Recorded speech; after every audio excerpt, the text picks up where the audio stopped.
So this week, we're going to talk a little bit about the Photoshop basics.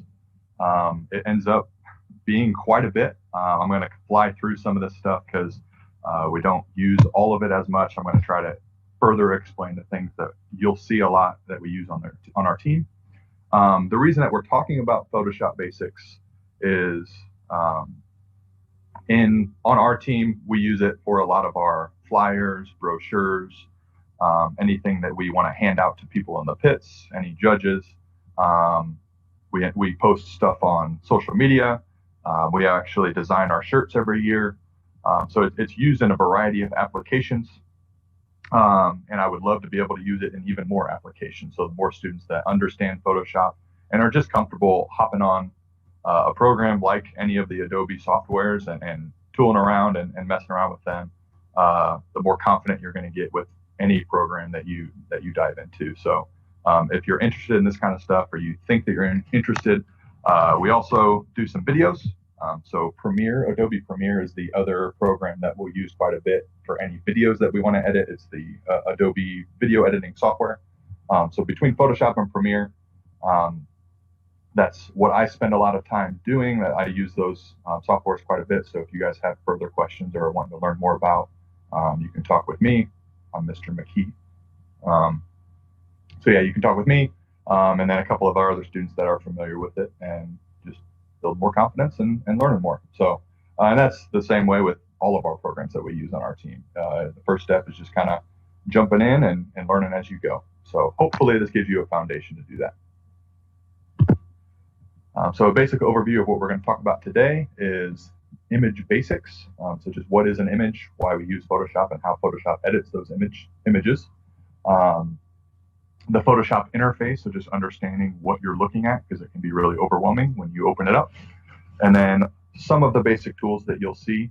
So we have the zoom tool and some of those basic first tools that you'll see, and then all the selection tools, some painting tools, retouch and repair tools, and the type tool. So I'm going to try to hit on all of those, and then as I'm going through this presentation, I'll kind of demonstrate each of those things and assemble a picture as we go is hopefully the idea. So hopefully that goes smoothly for us all. So the first section, image basics. So images are made up of pixels. At least most images are made up of pixels. That's Photoshop if you're editing in vector, which vector is as you scale them up. They don't have pixels. They're all or vector based, so they're made up of lines and shapes and stuff. But we don't use that as much. But it'd be Adobe Illustrator to edit images that way. But with Photoshop, you're working with pixels and images that are made up of pixels. If you think of like your TV has pixels to it. That's like a 1080p resolution. That's referring to the amount of pixels that it has in one direction on that TV screen. So a pixel in your image represents one dot of color in an image. So this picture here in the bottom right is a picture of someone's eye really zoomed in on that image. So you can see all those individual pixels.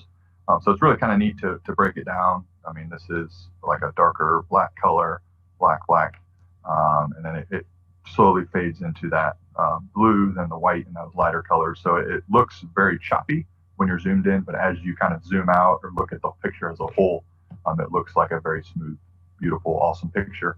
But when you zoom in, each individual picture, all it is just one piece of color. Resolution is referring to kind of the picture as a whole. It's represented in dots per inch or pixels per inch. So in Photoshop, it's PPI or pixels per inch, but you'll often see DPI or dots per inch. So more pixels, kind of the short and sweet explanation. If it has more pixels to it, it's going to be a higher resolution, a better image. So this picture up here, these are all 1 inch squares, or yeah. So this is a 5 dots per inch, and it's kind of referring to that linear distance there. So you can see it. This has 5 pixels in that linear distance. So that's 5 dots per inch, 10 dots per inch, 20, 72, and 300. So as it goes up, as it has more pixels to it, it's going to look like a much better version of that circle there. In Photoshop, these are some common file types that you're going to interact with. So just a brief explanation of each of these. PSD is a Photoshop document. So it's kind of the default when you edit an image in Photoshop, you create a project in Photoshop, you go to hit save, it's going to save it as a Photoshop document. However, if you go to share that with somebody, they also have to have Photoshop in order to open that document, in order to interact with it, in order to see it. So it's nice because it's a smaller file size. It keeps all of your data, all of your layers, everything that you're using on Photoshop. But if you go to share that or send it to somebody, they're not going to be able to open it up and see the picture that you created unless they have Photoshop as well. That's where PDFs come in. Adobe created PDFs, or portable document formats, kind of for that reason, to share their file types, be able to easily send them to people and have them open them up, be able to look at it, look what you created. But you need Adobe Acrobat Reader, which all of our computers should have that. If you're on the virtual server editing on Photoshop, it'll have that as well. And the nice thing with PDFs, if you save a Photoshop file as a PDF, you can send it to somebody, you can open it up and see it as a PDF, but you can also open that up in Photoshop and have all of that data saved there as well. So it's going to have all of your layers, all of your effects, everything that you've done. You're not going to lose any of that when you go to open it up in Photoshop. So that's really nice. I tend to share or to save most of my files as a PDF. Like it's a Photoshop PDF is what it saves it as. That's what I tend to do. A lot of people just use that PSD as their project file. The next two are if you're just trying to export it and you want it as an image, you want to be able to add it to a slideshow presentation, add it to a document, add it to a flyer or something like that. You're going to save it as one of these next two. First one is JPEG, or Joint Photographic Experts Group. I did not know what that stood for until I was creating this presentation, but that's what it stands for. It's the most common file type that you're going to interact with. JPEGs all over the internet. If you download an image or save something off of Google, typically they are JPEGs, or PNG is also very common, but I would say the most common that I see is JPEG images. They're very, they low file size, easily shareable. Most programs are going to be able to open a JPEG and use a JPEG. PNGs, like I said, are also very, very common. That stands for Portable Network Graphics. The biggest difference that I care about between a JPEG and a PNG is that PNG actually saves any transparent data that you have on your Photoshop file. So if you guys, for example, like on this Photoshop logo here, if I deleted this white background and wanted that to be transparent, I would have to save that as a PNG and then put it in the slideshow, and then I could have it would be just the PSD Photoshop logo with no white background on it. If I deleted that in Photoshop and then saved it as a JPEG, it would automatically add a white background to fill kind of my canvas size, my workspace that I was using, and add that white background. So that's the thing that I like with PNG. It'll save that transparent data when you go to export and use it in other documents. So next is the Photoshop interface. So, but before we talk about the interface, I'm going to talk about opening and adding files really quickly, because this is the first thing you need to do in order to interact with Photoshop. So in order to open files, there's a couple different ways that you can do that. You open up Photoshop, and then you open the image that you want to edit. So you go to File, Open, and you go and find if it's a JPEG that you downloaded off the internet. You can actually just open that image in Photoshop, and it'll create it. It'll be the size of that image that you had, and it'll create a file for you. You could also go to File Explorer, click on the file that you want to open, and then up at the top in File Explorer, you can hit Open With, and then open with Adobe Photoshop or whatever program you're trying to edit it with. And then the last one, which is the one I'm going to do for my demonstration, I'm going to open Photoshop and then create a new project. I set the dimensions of that project and all of that, set the dimensions and the resolution, and then I add files to that as I want to edit them. In order to add those files, I'm going to open a new file in Photoshop. So I'm going to create a new project in Photoshop, and I can use the Move tool. So when I open that other file, I have kind of two tabs opened. I can use the Move tool and then drag those files onto an existing project. I can also open up File Explorer and kind of drag and drop them onto my existing project. Or I can copy the image from the source, say Google, for example. If I copy an image from Google, I can then go to Photoshop, hit Control-C or Edit Paste, and paste that image there.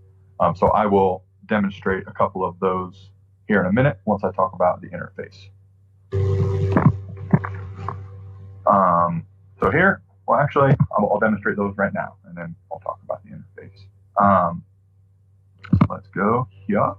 I'm going to open up Photoshop. So when you first open up Photoshop, you'll see a home screen. These are kind of all my recent documents that I've edited.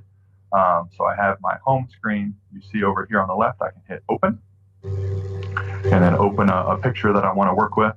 I can also hit Create New, or like I said earlier, if I have a file saved somewhere, I can click on that file, and then up here at the top in the File Explorer, Open, and then I just open it with Photoshop. The default in File Explorer is it's going to open it with Windows Photos, the Photos app.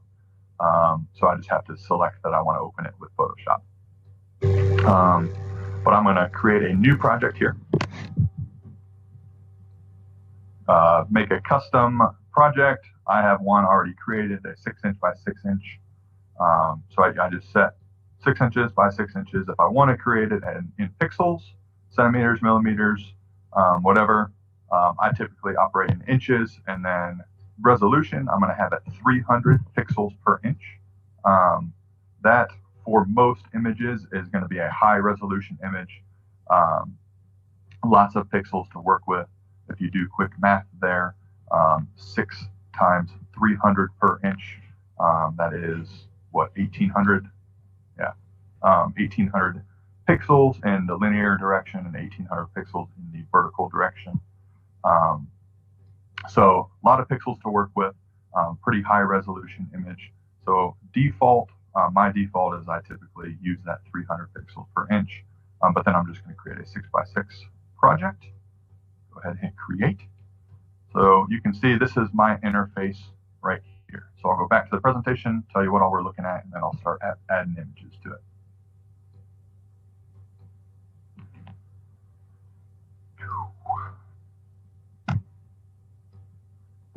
Okay. Up at the top, we have the menu bar. So this is very common. You're going to see this in any program you work with. You're going to have some sort of menu bar up at the top, file, edit, image, layer, type, so on and so forth. The most common ones that I'll use are file, edit, this window option here, as well as image and layer are pretty common for me to use. But this is the menu bar. So if you're ever watching a tutorial or looking at another tutorial and they say up in the menu bar, click this, that's what they're referring to. This next bar up top is your tool options. So whenever you click on a tool on the left side, you click on a tool, it'll bring up tool options. So there's always tons of options to kind of fine tune that tool, and those are going to be housed in that tool options bar. So since I already mentioned the toolbar, this is your toolbox here on the left. So it houses all of the tools that you're going to use in Photoshop. There are several, so you can see just on this picture, there's a lot of tools there, but even anytime it has that little arrow, it's probably kind of hard to see on the screen, but it's got a little arrow to the bottom right of it. If you click and hold on the tool, it'll bring up even more tools that are kind of hidden underneath that tool. So there's a ton of tools in Photoshop. I'm going to talk about several of them today, but there's probably 2 or 3 times more than what I'm going to talk about that are housed in that toolbox. The panels over here on the right, these are by default. This is what you'll look at when you open up Photoshop. Are these panels? These are kind of the default panels that you'll see. Up at the top, you have your color, and then swatches right next to that. Your adjustment layers, so any adjustment layers that you're going to add, and that's kind of higher level Photoshop stuff. If you see it in tutorials, not really higher level, but I'm not going to talk to you guys about it today. But those are just like filters and layers and stuff that you can add to your layers in Photoshop, to your images in Photoshop. And then this bottom right one here is the layers panel, which I will talk about in more detail in the next couple slides. And then lastly, your workspace. So this is what you're going to interact with most of the time. This workspace here is this huge section here in the middle.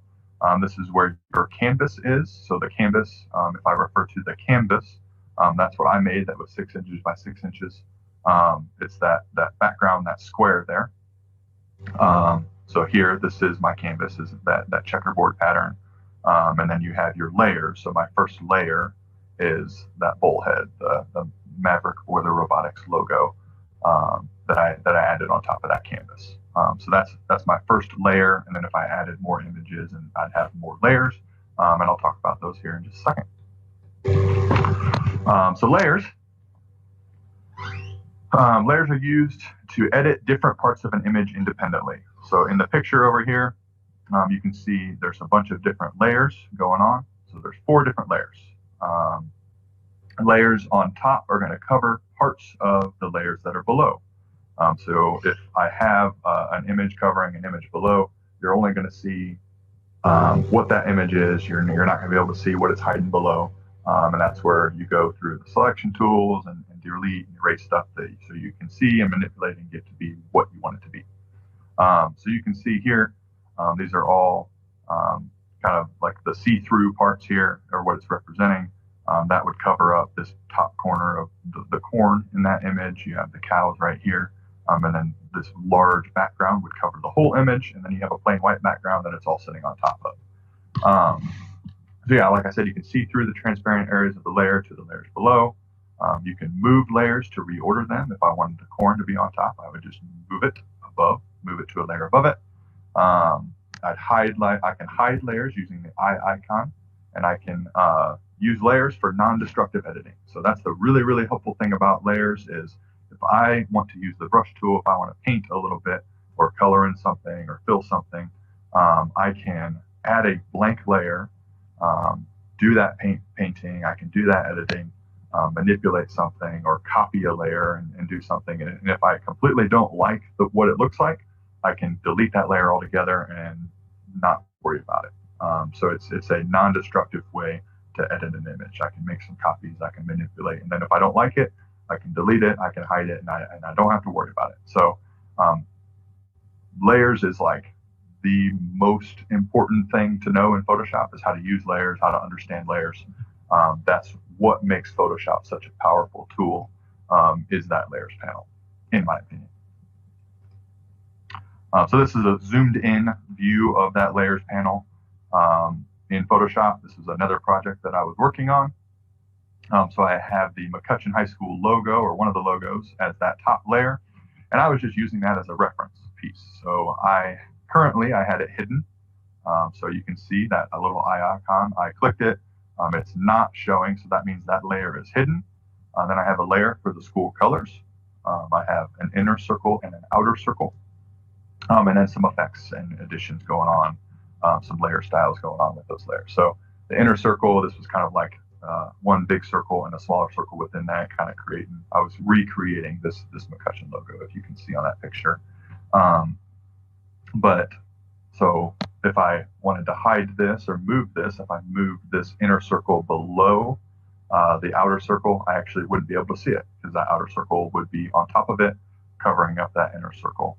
And it's larger than the smaller circle, so I wouldn't be able to see it.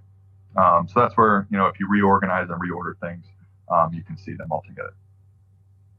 So I'm going to go ahead and go back to Photoshop and add a couple images that we're going to work with.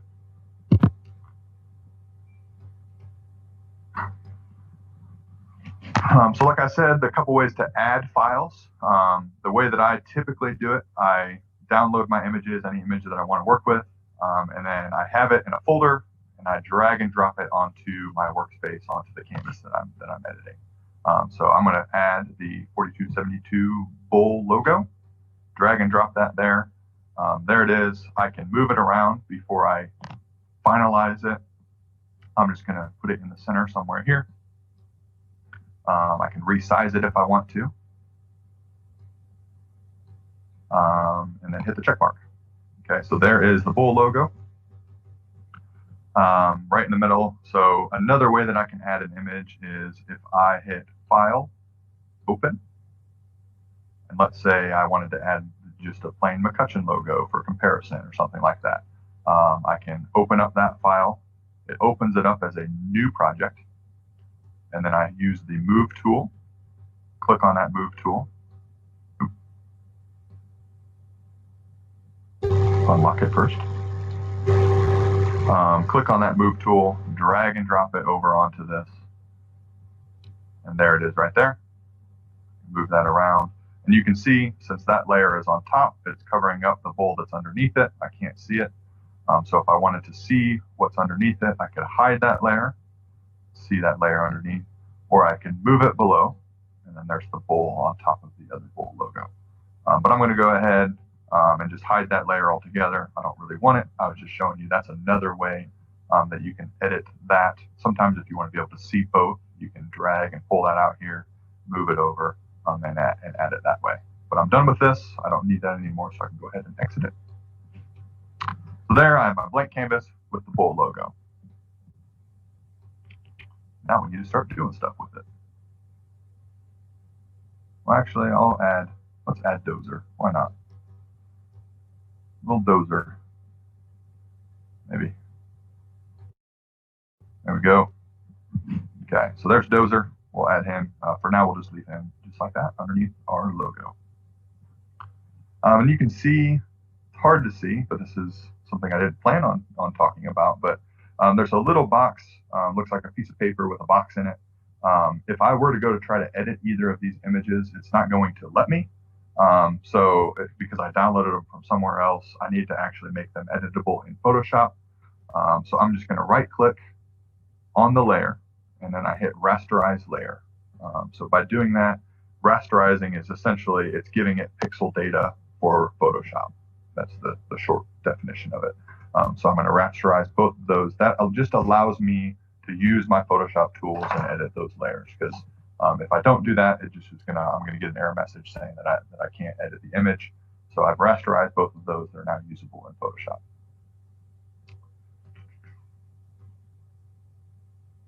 All right. So next we're going to talk about the tools. Bonus tool. This is the first, probably most important tool that you're going to use in Photoshop, or thing that you should know in Photoshop, is how to undo something. I'm a big fan of the undo button. So like I said right there, it's your best friend in Photoshop. It allows you to try new things, work on stuff without the fear of making a mistake. Because if you do make a mistake, you just hit Edit Undo, or the shortcut for that is Control Z. So hopefully you guys know that already. But Control Z, I hit Control Z all the time when I'm using Photoshop. So it's your best friend. I'm probably going to use it a lot today, even. If you edit something, make a selection, use the brush tool, and you realize that wasn't what you wanted to do, make sure that you are able to use the undo button. Next is the Move tool. So the Move tool allows you to move images. The way that you use the Move tool, if you click on the Move tool, it's the very top tool on the toolbar in the toolbox. You're going to click the layer of the image that you want to move. Make sure you're on that specific layer. Otherwise, you're going to move a different layer, and you'll notice it right away. And if that happens, just hit Control Z. And then click and drag the image where you want it to be. And you guys already saw me moving stuff around a little bit already. And then the Zoom tool. So the Zoom tool allows you to zoom in or out to see different parts of the image. This one looks like a magnifying glass. It's towards the bottom of your toolbox. There's a few different ways to zoom. You can click to zoom. You can use what's called scrubby zoom, or you can hold down Alt and then use the scroll wheel on your mouse to zoom in or out. So just to demonstrate all three of those things, the Move tool, I guess I'll talk about this one first. So transform is then changing the select, allows you to change whichever layer that you have selected. So transform, you think about, okay, I want to do something. I want to rotate it. I want to resize it. I want to shrink it down. I want to stretch it, do something with it. I want to flip it over. Transform allows you to do that. So if you go to Edit, Transform, up in the menu bar, you hit Edit, Transform. It brings up all of these options here. There are Scale, Rotate, Skew, Distort, Perspective, Warp, Rotate 180, all of those you can see. There's tons of different transform options. You can also go to Edit, Pre-Transform, which is the one right above Transform. And the shortcut for that is Control-T. That's what I usually do. I just hit Control-T on my keyboard. And that allows, that opens up what's called Pre-Transform. So it's kind of a combination of several of these Scale, Rotate, and Skew options. And if you use Control and Alt and different options with those, you can use more or less all of the transform tools. So it's a really quick way to resize an object if you just use that pre-transform and if you need to move it somewhere. Yeah, so I'm going to demonstrate those few things really quick, and then I will talk about some more tools. We're looking at this image. First off, I want to zoom in a little bit because I want to be closer to my canvas. So like I said, the simple one is if I just use the Alt and the scroll wheel, I just scroll in. Okay, so scroll in, I can zoom in, zoom out. You can see if I have my mouse in a specific spot, it's going to zoom towards that area. There's also, if I click on the zoom tool itself, if I just click, it'll zoom in, zoom in, zoom in. And then I click on the minus, zoom out, zoom out, zoom out. And then also I'm going to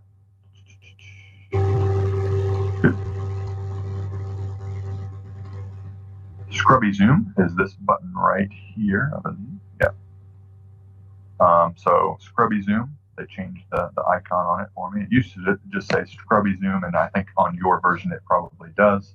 But it just says little Scrubby Zoom. You click and check that. And if you click and then drag your mouse to the right, it'll zoom in. If you drag your mouse to back to the left, it'll zoom out. Sorry, it delayed on me a little bit there. But that's just a quick way to zoom in or zoom out. I typically just use the scroll wheel on my mouse, just like that. Okay, now let's say I want to move, maybe I want to move Dozer down. So I'm going to click on the Move tool and move him down. And as you can see, I started to move the bullhead. And that's because over here on the Layers panel, you can see I have the robotic bull still selected, and I want Dozer selected. So I'm going to click on that layer now. Now you can see if I use the Move tool, it's actually moving him down a little bit. So we'll say, let's just move him there. Now I want to move the bull up a little bit or something like that. So that's how you move objects around. Now, maybe I want to resize the bullhead. So I make sure I have the bullhead selected. Let's go to Edit, Transform. To resize something, you can hit Scale. And that just allows me to resize that image. I can make it bigger and make it smaller. And then it also allows me to move while I'm using that transform tool. So make it a little bit bigger. Actually, let's make them a little bit smaller. Maybe we'll put them on the front of Dozer. And we can edit these things later as well. But so I'll make them a little bit smaller, put them right on that front part of Dozer, and then hit the check mark. So there he is right there with the bullhead on him. So I use the transform tool, use the move tool, use the zoom tool. Those are foundational basics. You're going to use those tools all the time in Photoshop.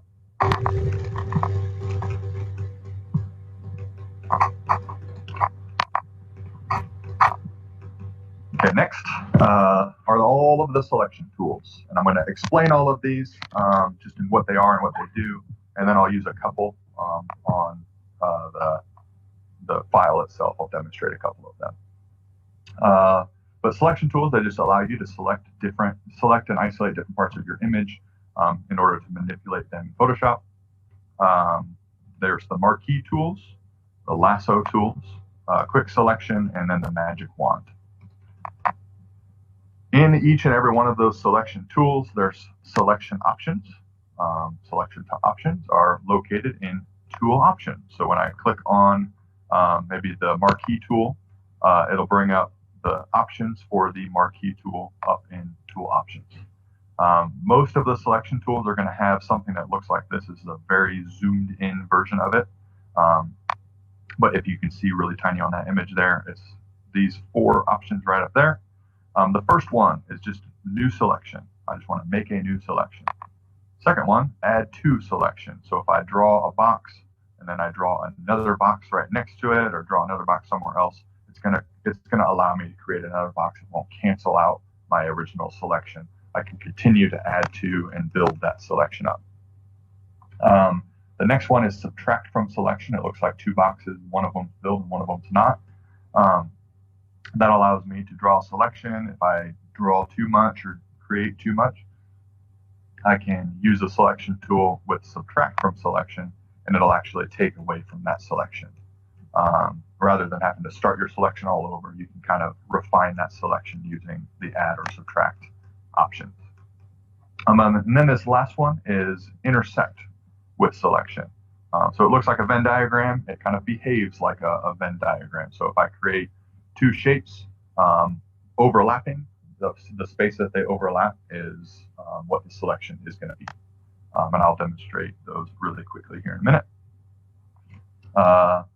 Next, there is select and mask. On every selection tool, it's going to have something called select and mask. That's just a way to refine your selection a little bit. I'm probably not going to demonstrate that today, but if you're selecting maybe somebody's face, you can use that select and mask option to really zoom in and use some options and refine the areas around their hair. You can bump it out by a couple pixels. You can feather edges. You can smooth edges out. So that's that select and mask option. You can refine those selections a little bit more using that option. And then there's select, deselect. So up in the menu bar, if you hit select, deselect, or Control D is the shortcut. I use the shortcut all the time. Control D, that's how to deselect something. And you're going to see me do that at some point today, and I'll mention when I use that. And then there's select inverse. So I'm going to use that as well, because next we are going to, or when I'm done talking about a couple of these selection tools, we're actually going to delete the background on Dozer here. So we're going to get rid of all that background and just have just him on that sheet is what we're planning on doing.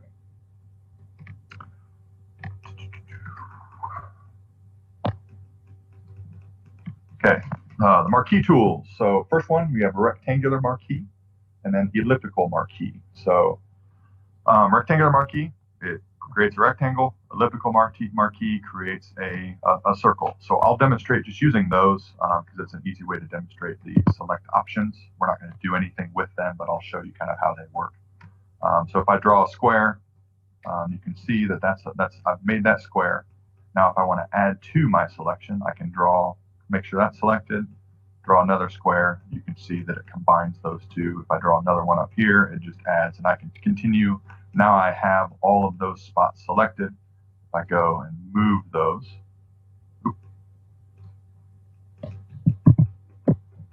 make sure I'm on Dozer. If I go and move those, it'll actually cut and move those sections. But then I can hit Control Z, make sure I don't move those. Now I can use subtract from selection. You can see it takes away a section. And then that intersect, if I draw a big square through there, it only keeps everything that was intersecting. So hopefully that was really quick, I know, but that's just a run through of all of those using the simple marquee tool.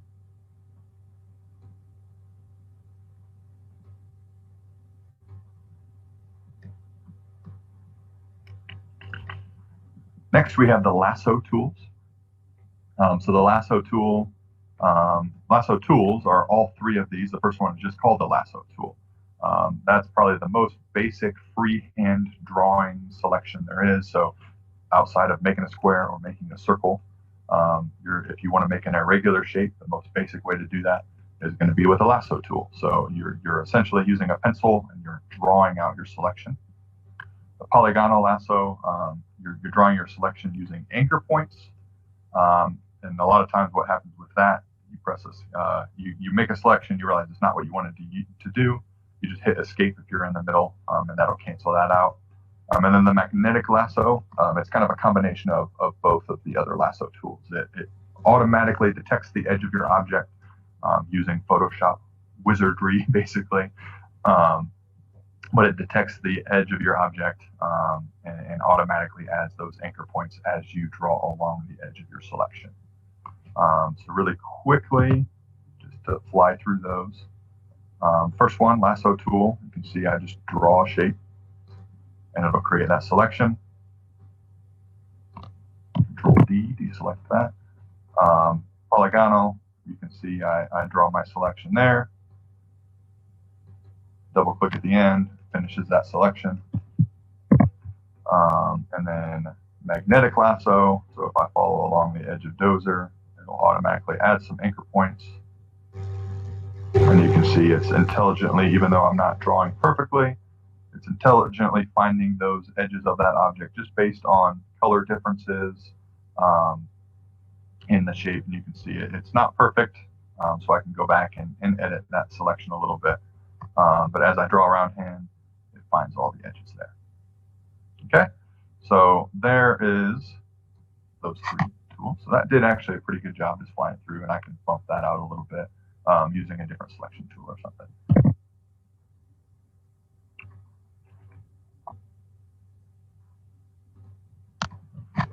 Next is the quick selection tool. So this one is probably the most popular of all of the selection tools, just because it's pretty user friendly. You can do a lot with it. It's a very, very powerful tool.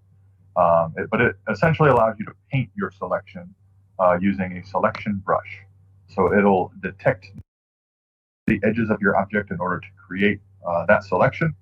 As you're painting along it, it kind of stops at edges or what it thinks are the edges of your object based on, like I said, the different colors and hues and tolerance values of those pixels. You may need to use add to selection and subtract from selection options in order to kind of refine that selection. Because if you're painting and it spills over the edge, rather than restarting your whole selection, you can always just subtract from selection and bump that back in a little bit. And so we're actually going to use that in a minute here to select Dozer and cut him out. But next, I want to talk about the magic wand. The magic wand allows you to select pixels based on tone and color. So this one is I think, a really, really awesome and powerful tool as well. So if you guys can see that, I know it's probably kind of hard to see on a shared screen. But these three images are just three examples. It's the same, just a gradient in the background. So from black all the way to white, you got these grays here in the middle. It's an example of using the magic wand tool. So you can increase or decrease the tolerance of the magic wand to select more or less similar tones of that color.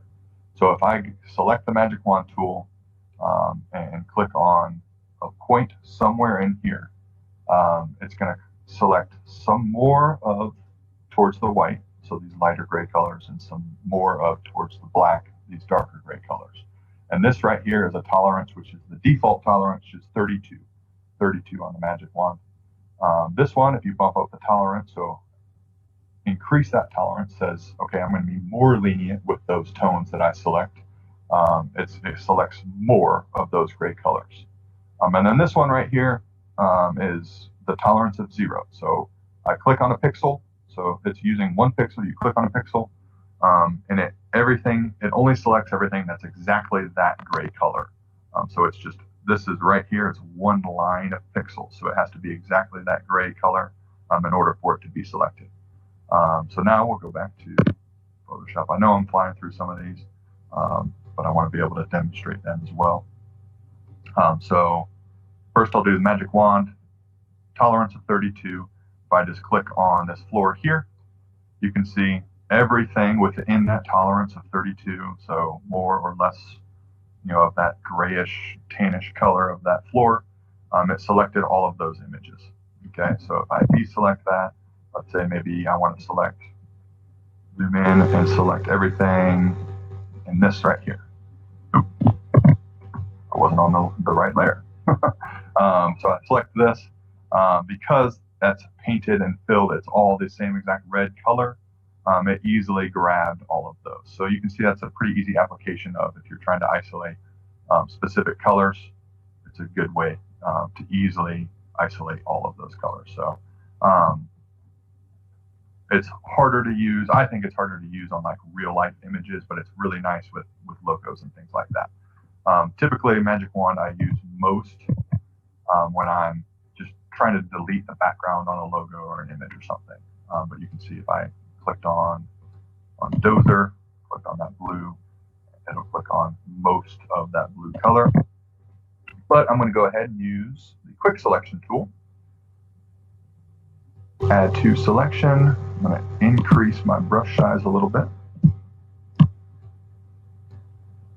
And see it kind of intelligently finds the edges of that object as I paint along. You can kind of click and drag, be nice and delicate with it. I use the word finesse. You got to finesse it a little bit. I'm going to zoom in here. You can see it spilled out a little bit on this edge here. So now I'm going to subtract from this selection. Up into there. Now I need to add to my selection over here. Maybe make my brush smaller. Add to, get all that. Click on that section there. So that's a pretty good job. We'll go ahead and stick with that. And then if I were to just hit delete right now, it would delete Dozer. But I want to delete everything that's in the background. So I'm going to undo that, Control D. And I want to select the inverse. So select up top of the menu bar, inverse, hit delete. Now I have everything but, or everything, all of the background and Dozer is left behind. Okay, so you can see both of those layers kind of together. We have Dozer with our logo on the front of it. Really quick use of this, and I can go back through and refine that a little bit if I wanted to spend some time on that. But you can see how the quick selection tool works pretty quickly. Will do a decent job. All right, next section. Talk about some of the basic painting tools. So we want to add some color. We want to do some stuff. Make it colorful, paint things, change colors of things. These are the basic tools that you're going to use to do that. So first, just kind of an overview of all the color options in Photoshop. We have foreground color and background color. So by default, they're going to always be black and white. If you click, for some reason, if you have other colors and you want to go back to black and white, you can click on this little button there. And it resets those to the default black and white. So this is my foreground color here. You can see kind of behind it, because it's being overlapped. Behind it is my background color. If I ever want to flip those, I can hit this little double arrow and it flips those. So it's a nice way to always have kind of two colors selected. So if I'm using like our school colors or the Maverick Boiler Robotics colors, I can have the maroon and the gold, and easily have both of those on hand all the time. If I'm trying to get one of those colors, I can click on the color picker. So if I click on that black, it'll bring up this window right here, which is called the color picker. And in that color picker, there's a bunch of different options in order to identify which color. Obviously, you can move this slider up and down. So if I'm trying to select a red, move it all the way up to red, move it, and just click around until I get a color that I'm happy with. But sometimes in the logo world and the replication world, we have specific colors that we're trying to have, trying to use. So for our team, we actually have brand specific colors that we use, and we want to know how to get exactly that color. And that's where all of these numbers come into play. So we have RGB values. So if I'm on a computer, computers know everything in RGB. So anything in the digital world, that's kind of how computers process colors, red, green, and blue. If you're looking at your TV, an individual pixel on my TV has a red, green, and blue kind of light to it. And based on different amounts of those lights are how it shows different colors. So like I said, computer monitors, cameras, scanners, anything, those RGB spectrum. And you can see on here, it's got a certain amount of red, a certain amount of green, and a certain amount of blue. So this yellowish color, these are the numbers for the amounts of our red, green, and blue. However, printers operate on the CMYK spectrum. It stands for cyan, magenta, yellow, and key. Key is the black color. And so anything in the printing application needs to be in CMYK. Photoshop uses both. So it's really easy to kind of convert between the two. You can easily convert your image to CMYK values and without sacrificing too much. But there are certain colors that computer screens can show that you can't print on a banner or print on a piece of paper. So it is helpful, and Photoshop is going to tell you, hey, just so you know, this color only can be used on the web, or it can only be used on your screen. You can't see it, it's going to mute it down a little bit, or it's not going to be able to quite get that bright if you were to print it. And then there's hexadecimal. So that's a really easy way. And this bottom one here, that's a really easy way. It's kind of the shortcut for a code for those individual colors. So on the next slide here, I have our team colors. So we have a hex number for our team colors and an RGB value for our team colors. So the hex number is 8A181A for that maroon color, or R138, G24, and B26, and that's the RGB values. And then the hex number for gold, those numbers there. And then we also have our additional color palette as well, some of the, the lighter maroon, darker maroons, and lighter gold and darker golds. So you're going to see all of those on the bull head. But if I wanted to specifically grab one of those colors or use one of those colors, that's how I would do that. I would just type it in on the color picker, get those colors.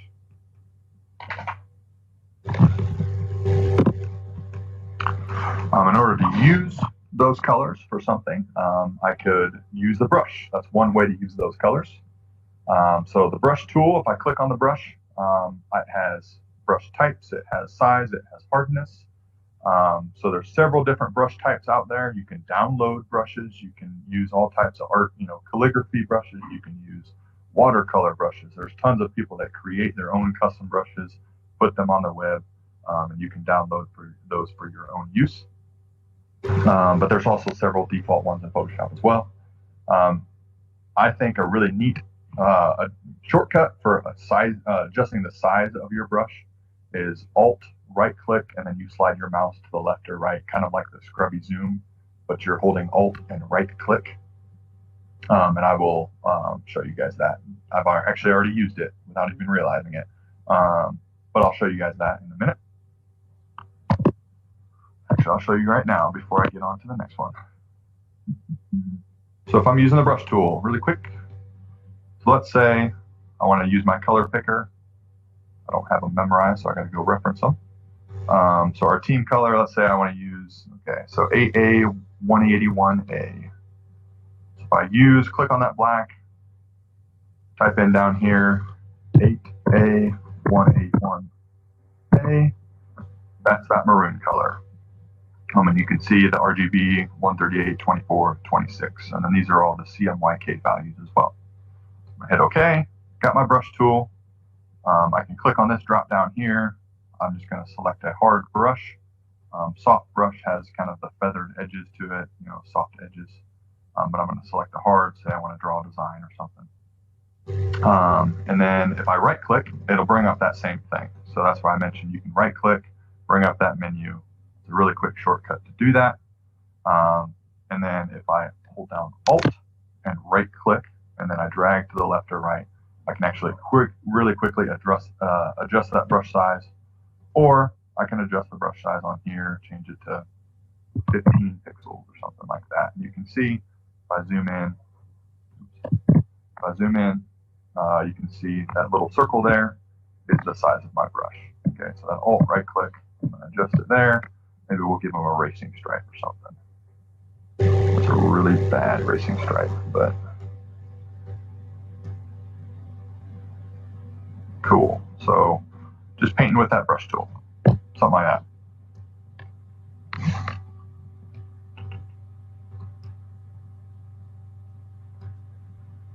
Next is the gradient tool. So typically on our flyers, brochures or something, we would use the gradient tool for simple things like background text or different selections or something, just to add a nice little gradient. but you can use them in design and neat applications, and the sky's the limit for how you want to use all of these design elements. So you can see I added the Instagram logo there. They use a gradient on the Instagram logo. This picture here is somebody that kind of replicated. They took a picture of a sunset, replicated all those colors, and made their own custom gradient there. But this is just a simple one of our team colors, and it's a slow transition from one color to the other. Here's a screenshot of all the different default gradients that you're given in Photoshop. And then here's an application for how you can use it in text, okay, or what it would look like in text. So really quickly, I'm just going to add a background to our image that we've been working on. So in order to add a background, I'm going to first add a new layer. I'm going to move that layer because I want it to be behind everything else that I have. So I'm going to put it just above the background here. Click on my gradient tool. So it's somewhere in the middle on your toolbar. On your gradient tool, I have red selected. Now I want to add that gold color that we have. So I need to go reference what that is. E5B 217.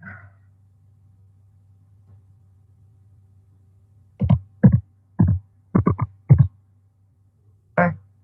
So the first kind of the gradient tools is it just goes from your foreground color to your background color. And then if you just click and drag, it creates that gradient in whatever direction that you click and drag. So if I do a really short line, it's a quicker transition. If I do a really long line, it's a slower transition between those colors. So I'm going to do kind of a medium line from top to bottom. We'll just do something like that. From top to bottom, there's kind of a background, quick gradient of our team colors.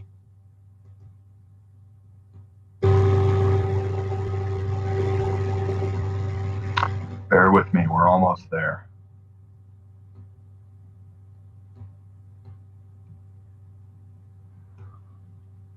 Next is the paint bucket and fill options. So these are things that you would use if you want to just change a color on an image really quickly, or you create a selection and you want to fill it with a specific color. You can use either of these tool options. First one, paint bucket. It fills an area based on color and tolerance. Neat thing about this is you can add patterns as well. So there's a bunch of default patterns, and you can download other patterns as well. Stripes and polka dots and things.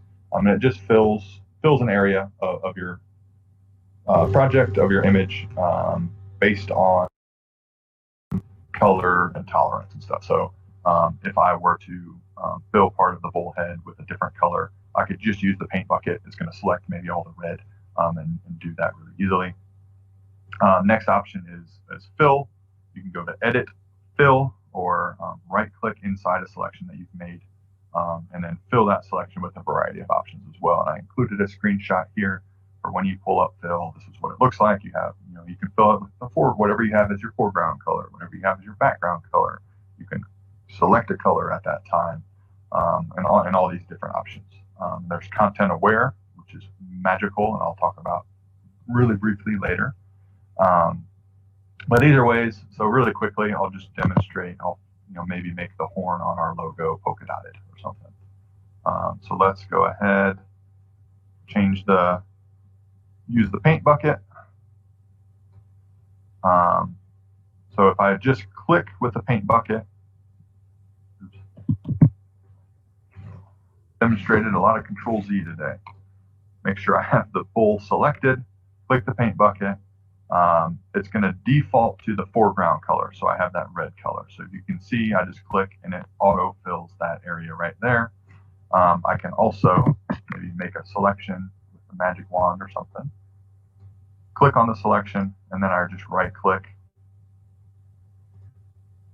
or do edit,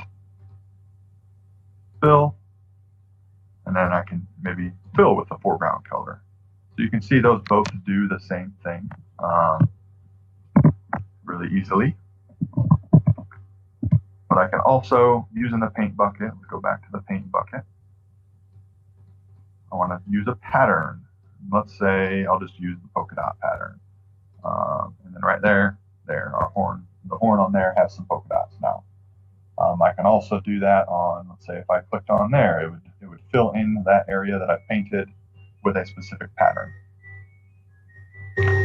Sorry, that's the musical chime of our dishwasher being done. So now he's got a polka dotted racing stripe. I don't like that though, so I'm going to go back to the red. Control Z, best friend. So there's both of those tools really quickly.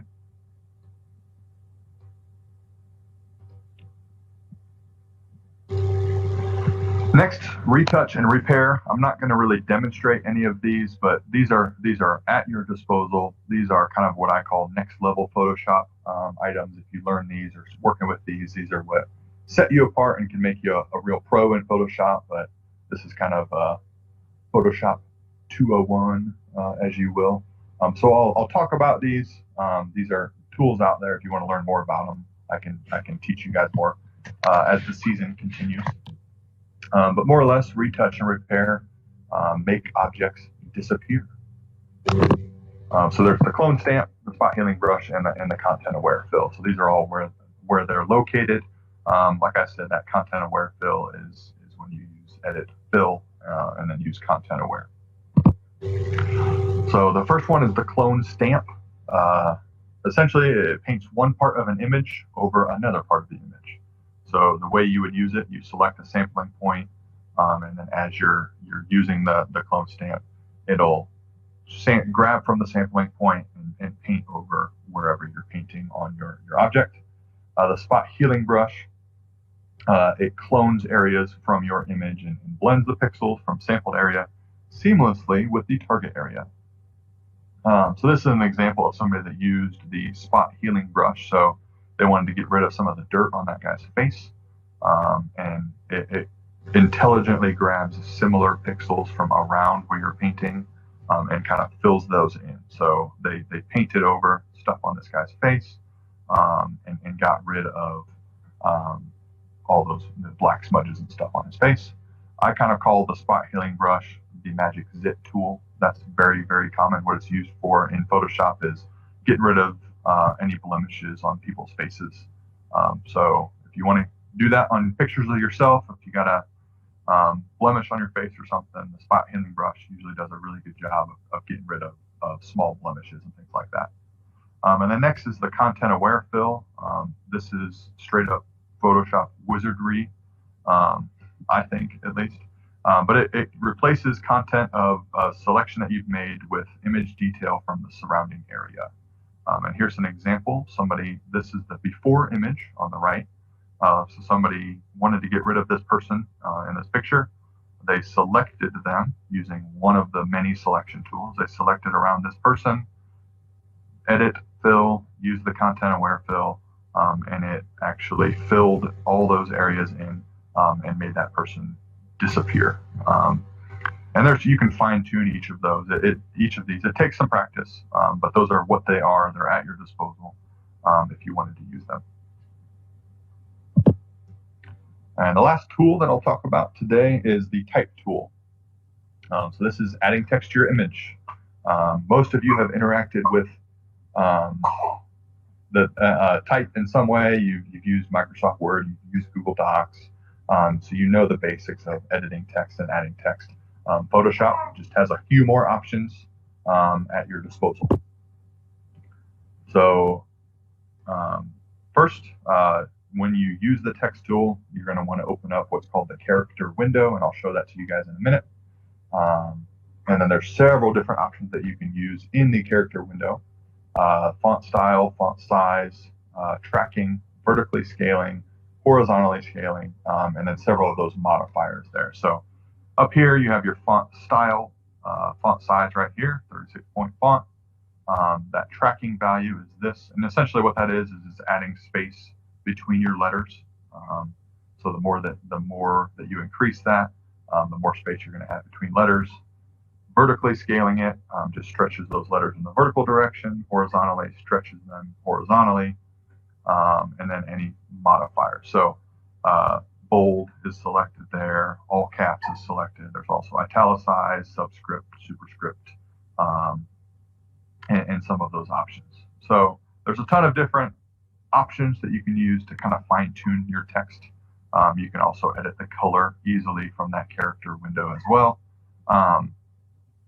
But yeah, like I said, there you can fine tune anything that any text that you're editing in Photoshop. So we're going to go ahead and do that right now, and then we will wrap up. So you click on the type tool, and then you click somewhere on your image where you're going to want to add text. So I'm just going to add text. We'll say down at the bottom here. So I've clicked, it adds text, this default text that it adds for you. It adds it every time you click to add text, and then you just type in what you want to do. I'm going to type team 4272. And it types in red because that's what I have as my foreground color, so that it defaults to whatever you have selected as your foreground color. But I'm going to go ahead and highlight that text. In order to highlight it, I need to make sure I'm still selected on my text tool. And go over here to the character window. If for some reason the character window isn't open right here, you can open it up using window and then character right there to just make that available to you. Sometimes it doesn't show up right here, so that's how you pull it up. But you open up that character window. Like I said, those are all those options at your disposal. So we can change the font to something that we want to. I'm going to use this sweet Lord of the Rings font because I'm obsessed with Lord of the Rings. You can increase the font, so I can manually type in like 32-point font, but I can also, if I click on the logo to the left of it and then hold and drag to the left or right, I can scale that up like that. So I'm going to scale it up until it looks big enough. I'm going to unbold it. And then, let's see, what else do I want to do? I can show tracking value. So if I increase the tracking, you guys can see that it just increases the space a little bit between those letters. But I'll just make it 0. Oops. Control Z again. This is 0. And then if I increase the vertically scale, increase horizontally scale, you can see it just stretches those letters a little bit in either of those directions. So you may be asking, when the heck would I ever use those? I actually use them quite a bit, especially when I'm making a brochure or a flyer. There's times where you want your text to be a certain size, but it just doesn't quite fit perfectly. So you can use those modifiers a little bit. You can vertically scale, horizontally scale, just to get it to fit and in the area that you're wanting it to fit without looking smushed. So you can just bump those in a little bit and get it to look a little bit nicer. And then, let's see, go ahead. We will make it all caps. Well, this font, I guess, is default all caps, but if you hit all caps, you can see that's what it does there. Bold, make it italics, all of those options. Okay, so I'll go ahead and just deselect those. But then I unhighlight, you can see there it is there. Okay, now if I want to move it, just use my move tool, bump it over a little bit. I can use the arrows to fine tune on my keyboard. There we go, Team 4272 in a sweet Lord of the Rings font. Now I'm going to move up Dozer. I'm going to hold down Control and select both layers. Use the move tool. Move that up a little bit. Move my text up a little bit just to center it. Make it look nice. Another thing I can do, instead of using the character style, if I wanted to, actually on a text layer, I can use the transform option and resize it that way if I wanted to. So there's just kind of a neat little logo that we made. You can see pretty quickly, hit the check mark there.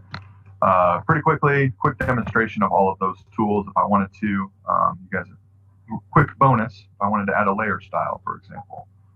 That's this FX button down here. I can add a neat little shadow or something to my text. So let's add a drop shadow there. Brings up that. I'm just going to leave all those options. You can mess with all these. There's tons of stuff you can do, but hit OK. You can see that added then a little layer effect So it's a shadow to that text. There's tons of options there. Look into those, mess around with those. Like I said, I encourage you guys, if you're curious any more about Photoshop or this program, it's pretty approachable. You can use all of these tools. You can mess around with them. You can't really mess anything up. If you do, just hit undo and try again. So yeah, so that's, I think, all I have